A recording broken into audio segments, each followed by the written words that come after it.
I was sitting at my mother's bedside on day 4 of her hospice stay. 4 days, agonal breathing. Google that one. Look for a video. 4 days of watching the clinical markers that should have meant hours stretch into something that defied the timeline every nurse and doctor had suggested. I mentioned it to one of the hospice nurses. She barely looked up and said, quote, "Women, hang on. We see it all the time." I literally teach this in my courses on evolutionary psychology, and I had completely lost sight of it while sitting in that room. So let's talk about why she was right and what it tells us about evolutionary biology mismatch in the female body's ancient investment in survival. Women live longer than men everywhere, across every country, with reliable mortality data, across every culture studied, across every socioeconomic stratum. The gap runs approximately 5 to 7 years in most developed nations and has been documented consistently since mortality records have existed. This isn't a modern healthcare artifact. Historical parish records, early census data, and even skeletal analysis of pre-industrial populations show the same pattern.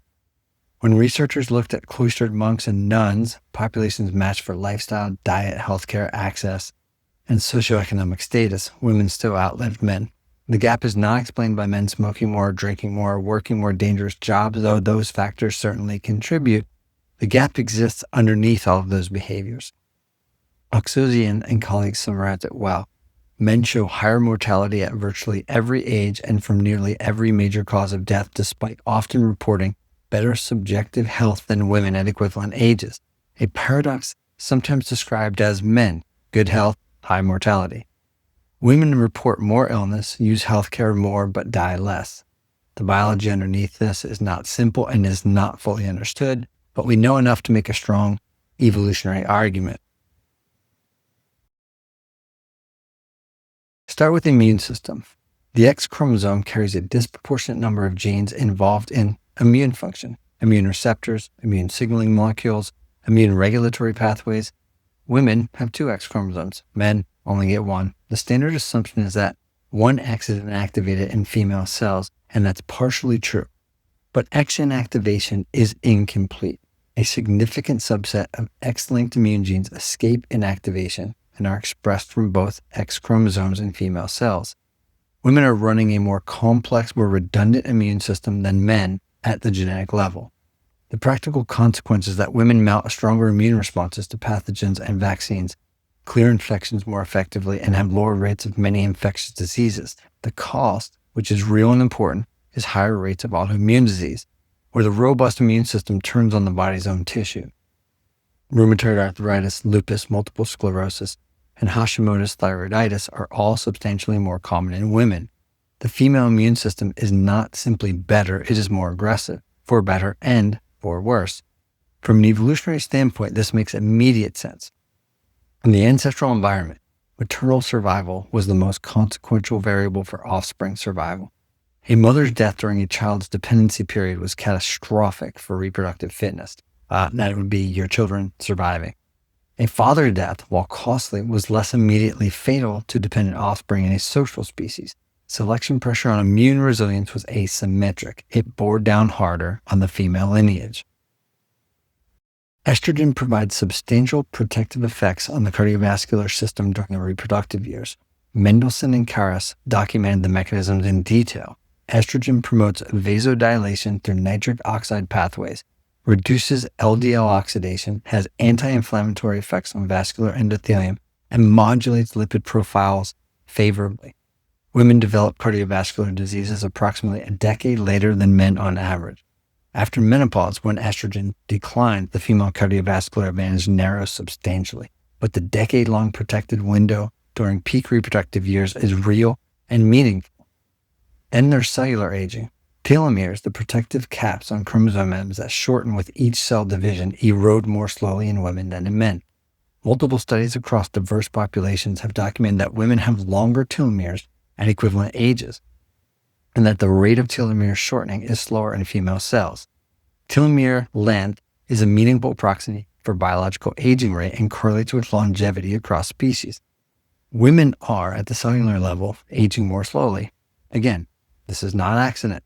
Slower cellular aging in the sex that carries gestation and extended lactation the sex whose physical survival is most directly linked to offspring survival, is exactly what evolutionary theory predicts would be selected for.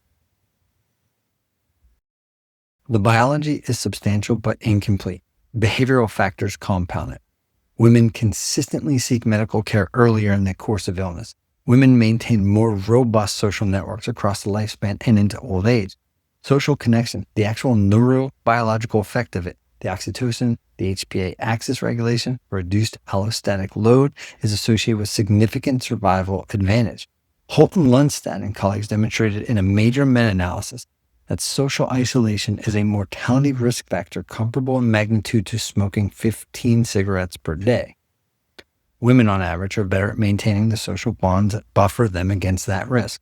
This is not purely cultural. There are documented sex differences in social processing, oxytocin sensitivity, and tend and befriend stress responses. The female stress response literature suggests women are more likely to respond to threat by seeking social affiliation rather than fight or flight, a pattern documented by Taylor and colleagues. This behavioral repertoire is itself protective.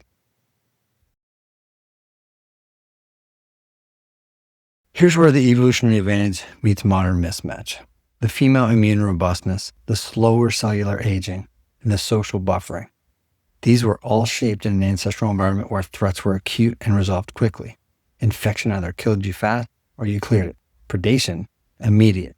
Social bonds were maintained through direct physical proximity in small groups.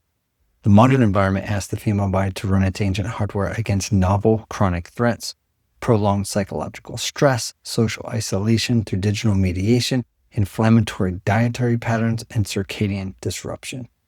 The same immune system that confers advantage against acute infection is dysregulated by chronic low-grade inflammatory stress.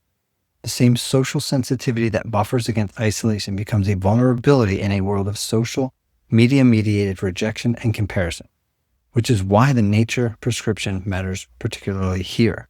The stress buffering effect of natural environments, reduced cortisol, restored attentional capacity, reduced subgenual prefrontal rumination, operates on exactly the systems that chronic modern stress is dysregulating.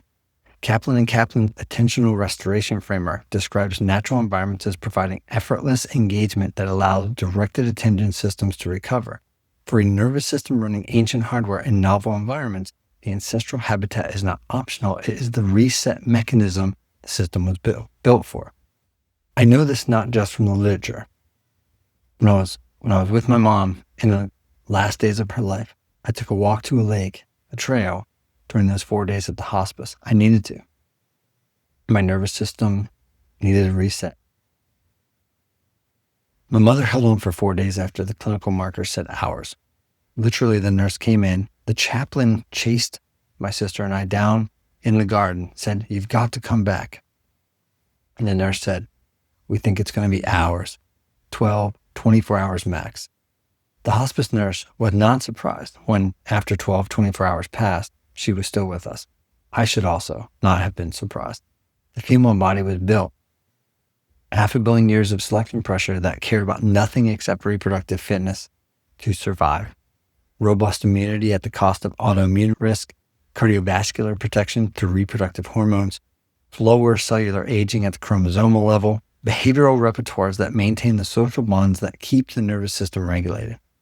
In the modern environment, these advantages are real, partially undermined by the novel mismatches of chronic stress, social isolation, inflammatory diet, and disrupted circadian rhythms.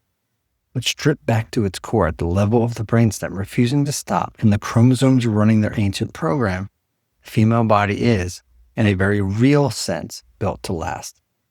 My mother proved it. 4 days passed what the chart suggested. The data was right. It always was.